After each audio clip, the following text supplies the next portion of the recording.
Our topic this time is all about multiplying decimals. Okay, so let us start with our first example. Okay, number 1, 834 thousandths times 4 tenths.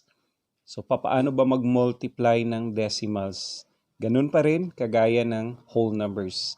Okay, the same steps na ginagawa natin in multiplying whole numbers. Ang kaibahan lang dito, we are going to consider the number of these decimal places in the factors kasi yun din yung ika-count natin yung number of decimal places in the factors, and we are going to write this decimal point in the final answer or in the product. Okay, so let us start. So try to check the multiplier. Meron lang isang digit yung multiplier natin, which is 4. So we will multiply 4 to all the digit in the multiplicand. Okay, so 4 times 4, 4 times 3, 4 times 8. Ganun po. Okay, so let us start. 4 times 4, that is equal to 16. Write 6, regroup 1. 4 times 3, that is equal to 12. 12 plus 1 is equal to 13. Write 3, regroup 1. 4 times 8 is equal to 32 plus 1, that is equal to 33. Regroup 3. Then 4 times 0, that is equal to 0. Then bring down 3. Okay. Now, ito yung sinasabi ko.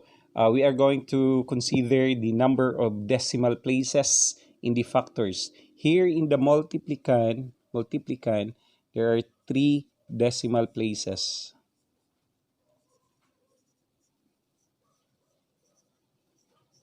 Okay. While here in the multiplier, meron siyang 1 decimal place.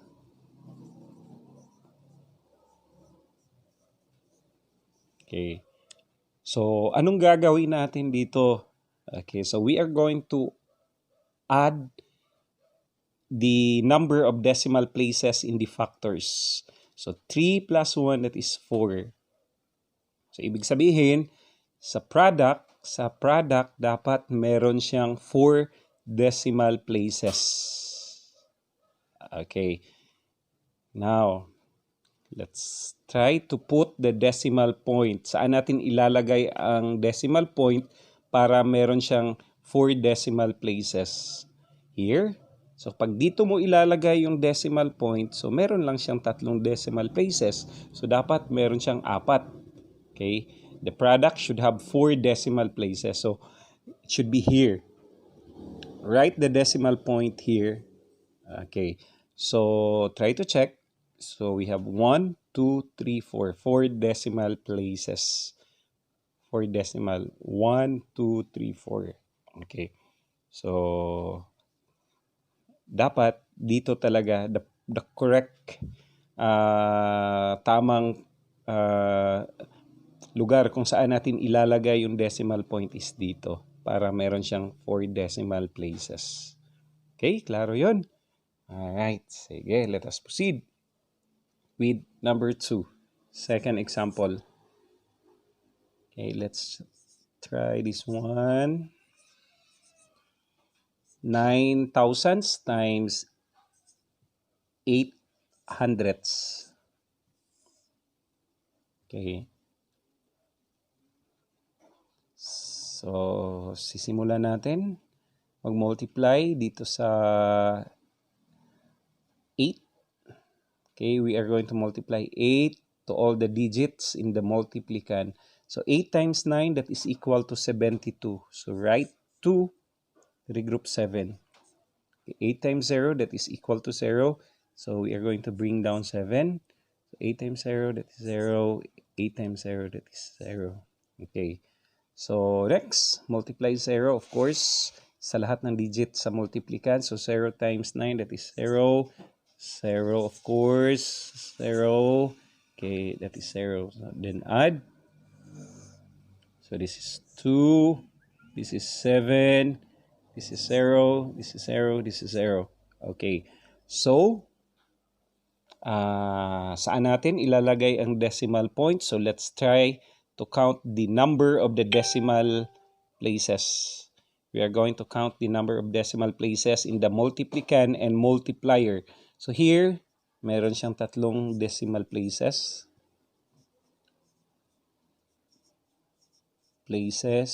In the multiplier, merong dalawang decimal places.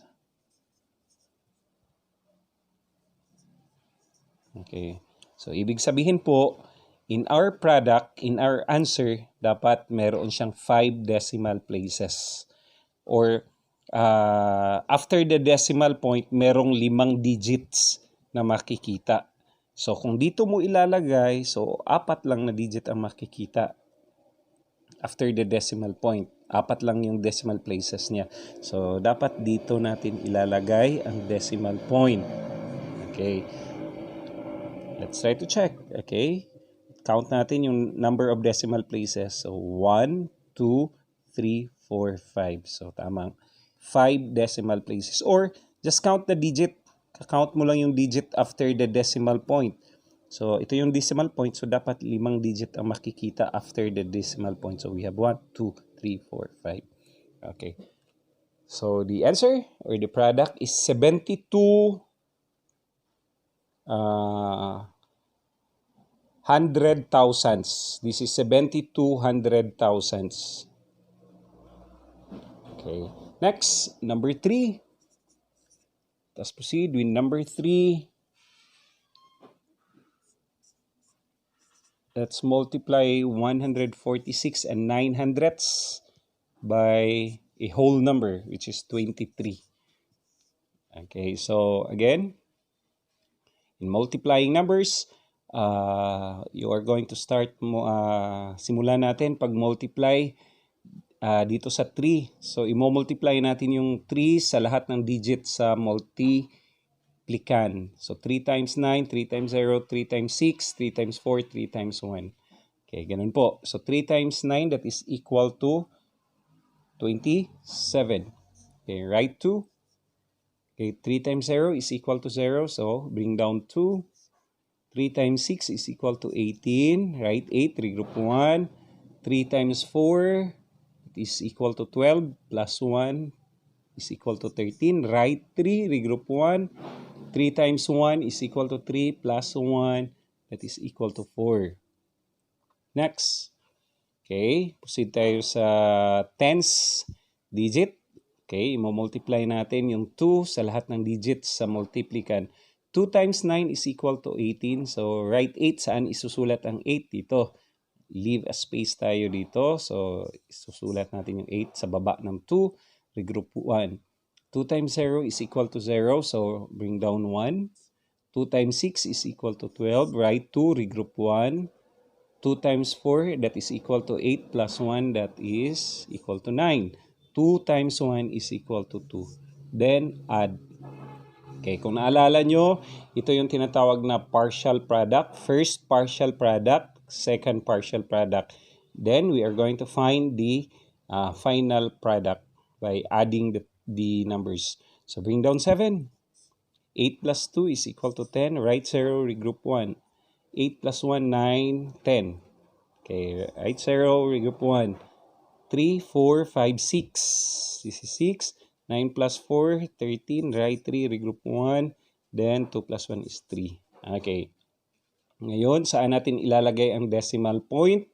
Okay, tingnan natin maigi, tingnan natin mabuti yung factors natin. In multiplicand, meron siyang 2 digit after the decimal point. Merong 2 decimal places.